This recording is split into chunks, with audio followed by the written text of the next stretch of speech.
ফুলেরা জানতো যদি আমার হৃদয় ক্ষত বিক্ষত কতখানি, অঝরে ঝরতো তাদের চোখের জল, আমার কষ্ট আপন কষ্ট মানি।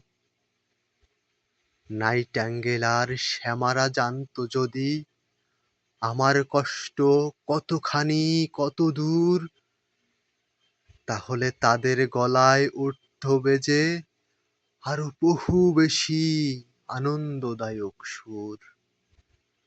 সোনালি তারারা দেখতো কখনো যদি আমার কষ্ট অশ্রু জলের দাগ, তাহলে তাদের স্থান থেকে নেমে এসে জানাতো আমাকে সান্ত্বনা ও অনুরাগ। তবে তারা কেউ বুঝতে পারে না তা, একজন, শুধু একজন জানে আমার কষ্ট কত, আমার হৃদয় ছিনিয়ে নিয়েছে যে, ভাঙার জন্য বারবার অবিরত। কবিতার নাম ফুলেরা জানতো যদি, লিখেছেন হুমায়ুন আজাদ।